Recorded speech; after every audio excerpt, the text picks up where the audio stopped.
Assalamualaikum warahmatullahi wabarakatuh. Selamat malam, salam sejahtera untuk kita semua. Malam ini kami akan memberikan analisis mengenai dampak iklan layanan masyarakat pada sosial media. Dengan nama anggota kelompok, yang pertama adalah Fajar Muhammad dengan NIM 2112051, dan yang kedua saya sendiri, Mustafa Julianto dengan NIM 2112001. Kemudian iklan layanan masyarakat yang ada di Facebook. Yang pertama adalah ini. Dulu, aku dan adikku selalu diantar ayah naik kendaraan umum ke sekolah. Kadang kami berdesakan di dalam bus atau kereta. Ayah bilang, setelah pandemi ini kita harus menjaga jarak dengan orang lain, supaya mengurangi resiko terkena virus dan penyakit menular lainnya. Kita harus selalu pakai alat pelindung diri, seperti masker dan bisa ditambahkan pelindung wajah. Juga gunakan hand sanitizer jika belum memungkinkan untuk cuci tangan. Sesekali ayah mengajak kami naik kereta. Aku ingat waktu adik pernah ketiduran di dalam kereta. Naik kendaraan umum memang menyenangkan, tapi jangan lupa mentaati protokol kesehatan yang berlaku sekarang. Oke guys, jangan lupa jaga kesehatan kalian. Sampai jumpa. Oke. Kemudian iklan yang kedua adalah yang ini. Virus corona telah menyebabkan kasus infeksi di sebagian besar negara di dunia, termasuk Indonesia. Wajar jika kita merasa khawatir akan terinfeksi virus itu karena penularannya yang sangat cepat. Namun, kita bisa mencegah penyebaran virus corona ini dengan 5 langkah mudah berikut. Pertama, biasakan cuci tangan dengan sabun dan air mengalir minimal 40 detik atau gunakan cairan pembersih tangan berbasis alkohol 60%. Kedua, hindari menyentuh mata, mulut, dan hidung yang merupakan pintu masuk virus ke tubuh kita. Ketiga, jika Anda batuk dan bersin, tutuplah mulut dengan lengan bagian dalam atau tisu dan gunakan juga masker. Keempat, hindari kerumunan atau kegiatan yang melibatkan banyak orang. Jaga jarak 1 meter atau lebih dengan orang lain. Kelima, jika Anda punya gejala infeksi virus corona, segera hubungi hotline 119 extension 9. Dengan ini, Anda telah membantu pemerintah dan petugas kesehatan bekerja lebih efektif melawan COVID-19. Yang terpenting, tetap tenang dan jangan panik dalam menghadapi pandemi virus corona. Selalu jaga kesehatan dan lakukan kegiatan bekerja, belajar, dan beribadah dari rumah.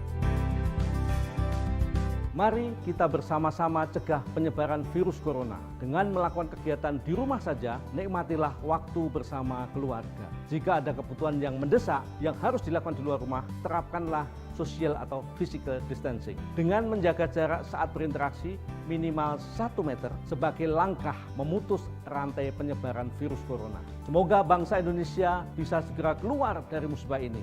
Ayo Indonesia, kita lawan virus COVID-19. Ayo cegah penyebaran virus dan disiplin diri adalah kunci keberhasilan melawan COVID-19.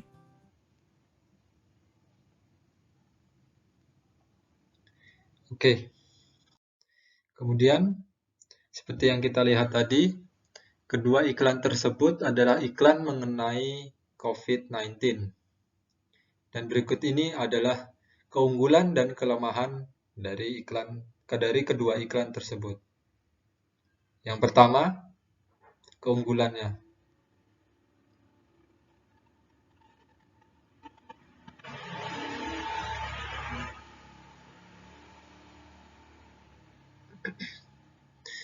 Yang pertama, keunggulannya, yaitu cepat dan banyaknya informasi mengenai COVID-19, mulai dari pemerintah, perusahaan swasta, dan orang-orang yang peduli terhadap masyarakat umum. Yang kedua, materi yang diberikan dari pemerintah, perusahaan swasta, dan orang-orang yang yang peduli terhadap masyarakat umum selaras dan tidak saling bertentangan. Jadi, masyarakat sangat mudah untuk mencerna informasi yang diberikan. Contohnya adalah slogan 3M, yaitu mencuci tangan, memakai masker, dan menjaga jarak. Kemudian yang ketiga, dengan adanya COVID, hampir di semua perusahaan rumah makan atau tempat umum tersedia fasilitas yang tidak hanya untuk pencegahan COVID-19, tetapi juga untuk kebersihan dan kesehatan masyarakat. Contohnya, tempat cuci tangan, hand sanitizer, tisu, dan masker secara gratis. Kemudian kelemahannya adalah yang pertama, keseharian masyarakat jadi lebih terbatas. Yang kedua, perusahaan-perusahaan, terutama bisnis di bidang F&B, mengalami penurunan pendapatan yang sangat drastis. Yang ketiga, adanya kesempatan untuk oknum-oknum yang untuk berbuat kecurangan dari menimbun barang sampai dengan menaikkan harga yang sangat tinggi yang seharusnya masyarakat dengan sangat mudah untuk mendapatkan barang tersebut. Yang nomor 4, banyaknya masyarakat yang terkena PHK. Yang kelima, terhambatnya perkembangan dalam bidang pendidikan dikarenakan pembelajaran daring yang tidak seefektif pembelajaran tatap muka. Yang keenam, generasi muda jadi lebih tertutup karena kurangnya bersosialisasi yang akan berdampak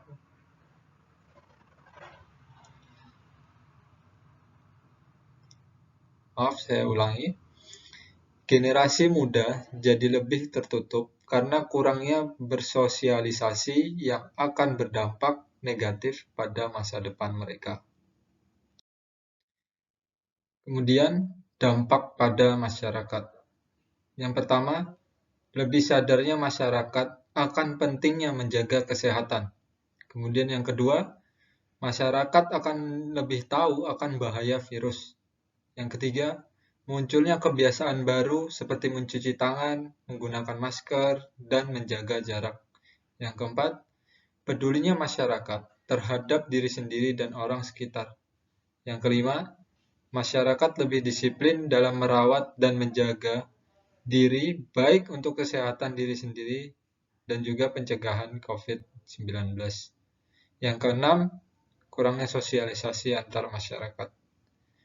Kemudian untuk iklan berikutnya akan disampaikan oleh rekan saya yaitu Fajar Muhammad.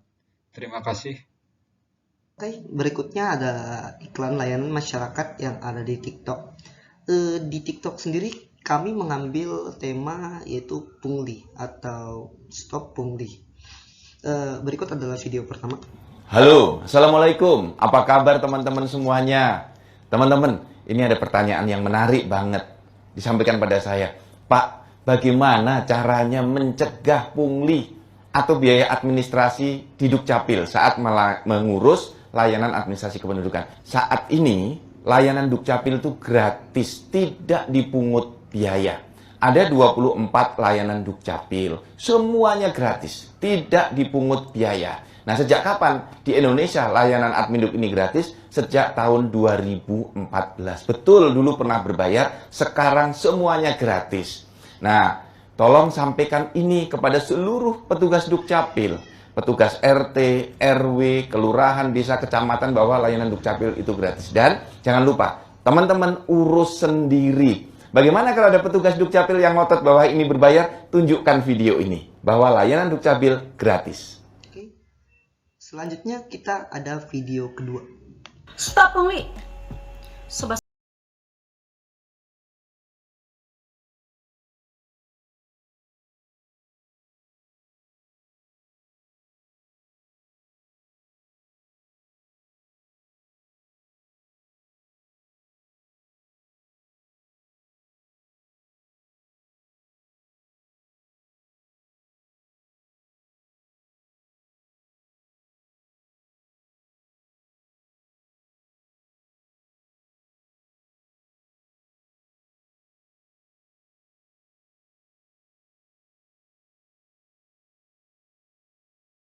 Oke, dari kedua video tersebut kami mendapatkan keunggulan dan kelebihan masing-masing.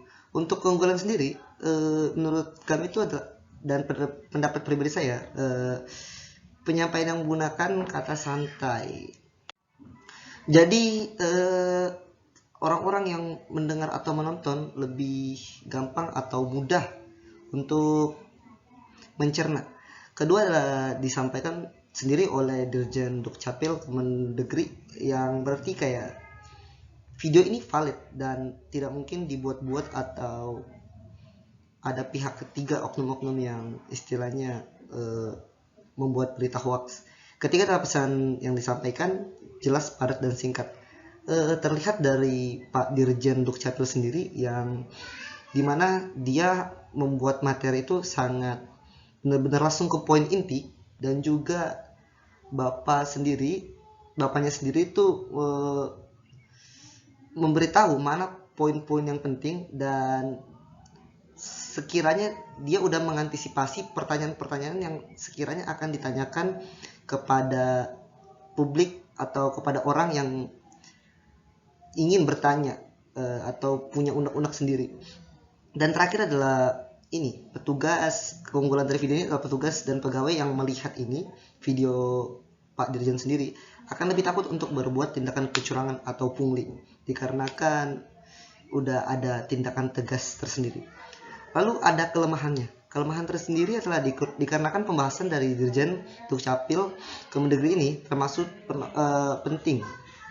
Sangat sulit untuk kita yang tidak mengerti dan ingin tanya lebih lanjut tentang hal yang disampaikan, seperti yang saya bahas tadi.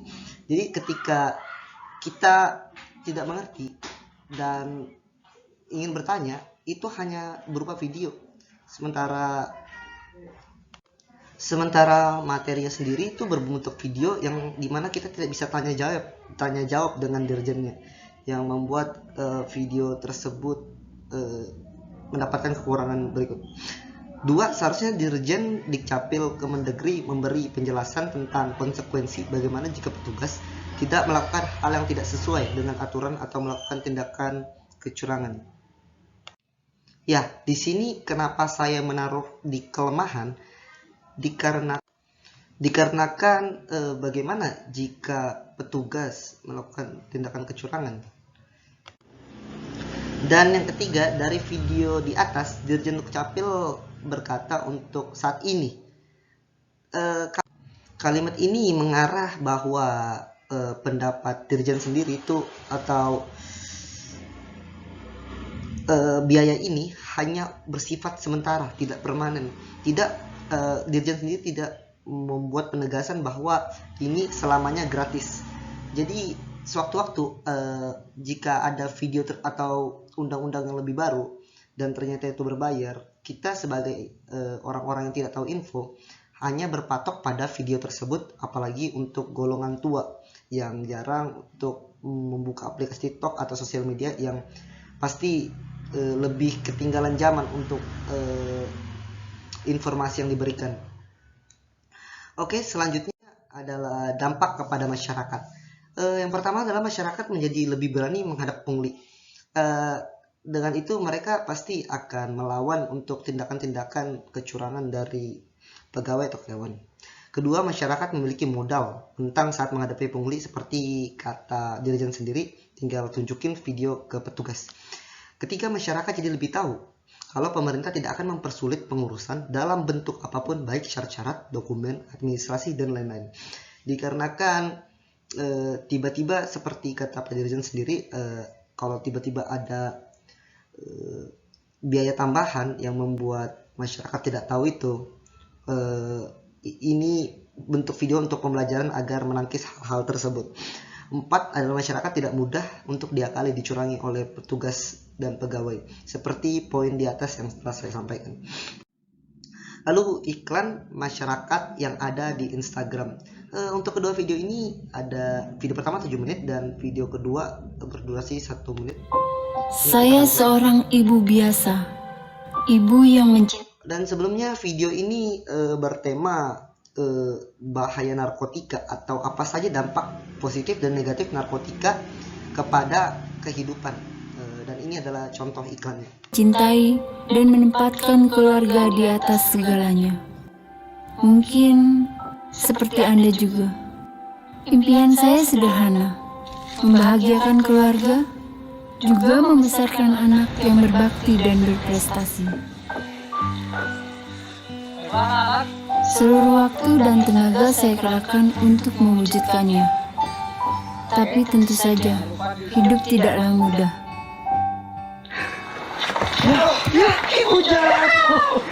Lo gak apa-apa. Ayo ikut gua. Ayo. Sebaik apapun kita berusaha, ada hal-hal yang memang tak terduga. Dan terkadang itu di luar kuasa kita. Ini obat apa? Ini buat supaya lo percaya diri lagi.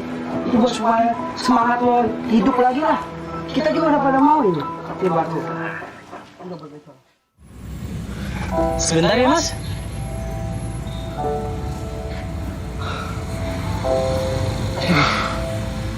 Mana sih anak?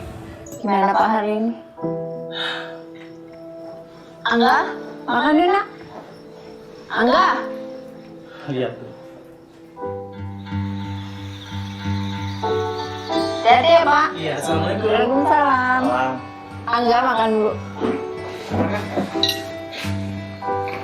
Angga. Ada yang tinggal.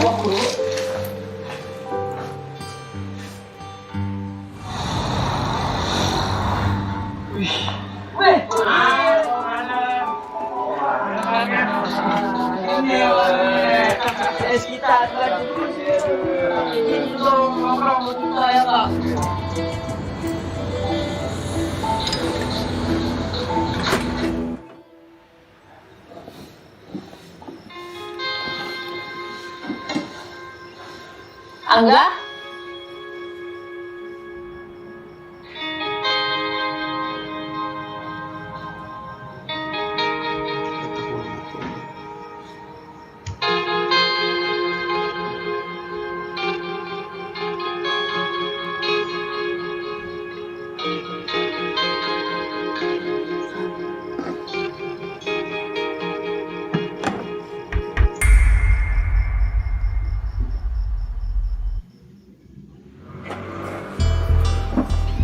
Bu, Angga minta uang dong buat uang ngkos.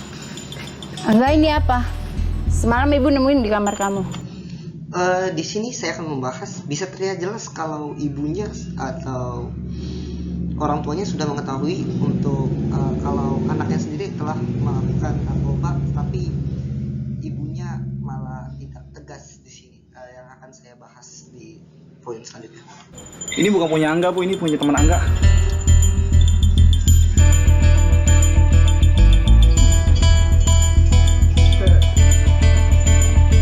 Hei! Lagi ngapain sana? Udah ngapa-ngapain kok, Pak. Masuk! Oke, di sini untuk video yang pertama saya rasa sudah cukup karena kepanjangan.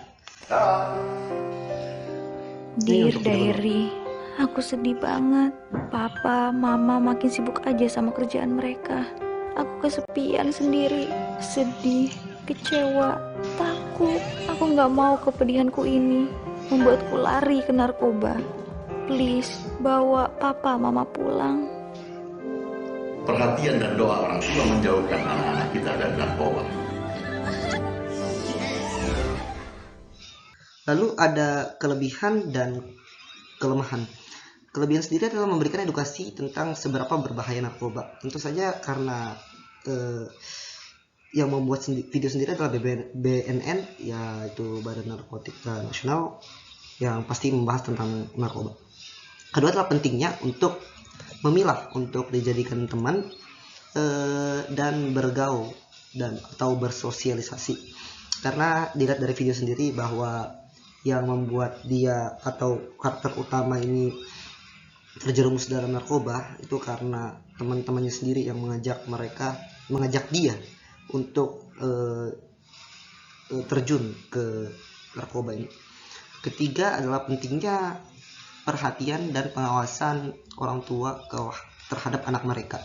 Dilihat dari video tadi yang saya maksud juga bahwa orang tuanya terkesan tidak tegas kepada anaknya, padahal sudah tahu kalau anak itu menggunakan narkoba, dan juga gurunya, dia hanya seperti, kamu ngapain narkoba, tanpa ada tindakan lebih lanjut.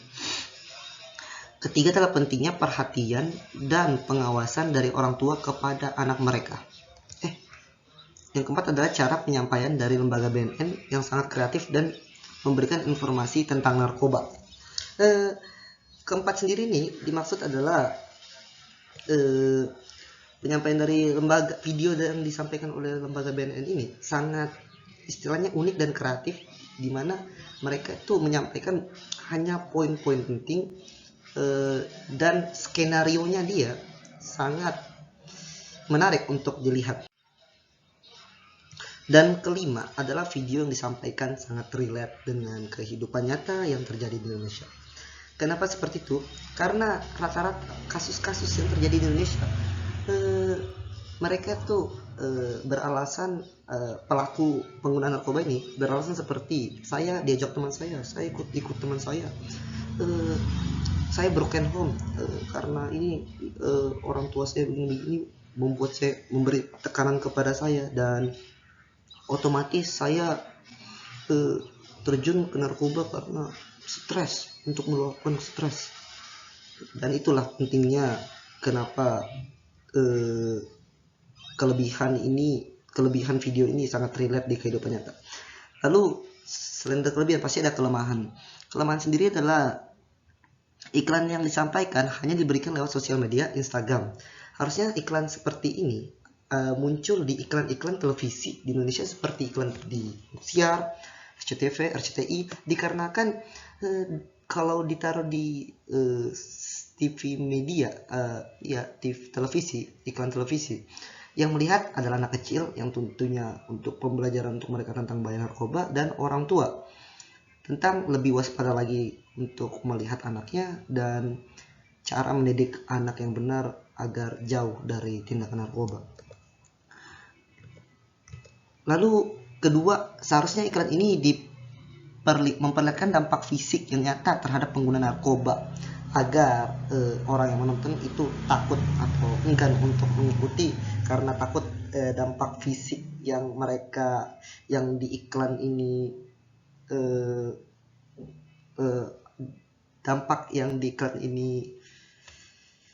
dampak dari karakter utama yang terima, efek sampingnya akan ikut kepada penontonnya. Jadi mereka akan lebih enggan untuk terjerumus. Karena di video itu tidak ada kelihatan bahwa karakter utama seperti sakit, kejang-kejang, atau meninggal, yang memberikan kasus langsung kepada penonton.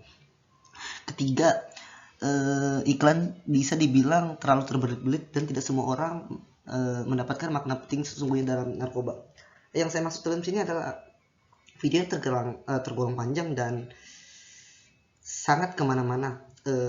Memang untuk orang yang bisa berpikir jernih dan suka untuk ceritanya pasti akan mendapatkan materinya. Cuman untuk kayak seperti anak-anak, orang yang sulit untuk berpikir, akan lebih ke apa sih makna video ini.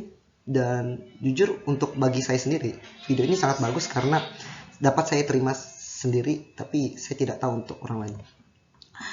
Keempat, durasi video sangat panjang menyebabkan tidak semua orang mau menonton. Tentu saja video yang panjang dan edukasi itu tergolong sangat membosankan untuk orang-orang.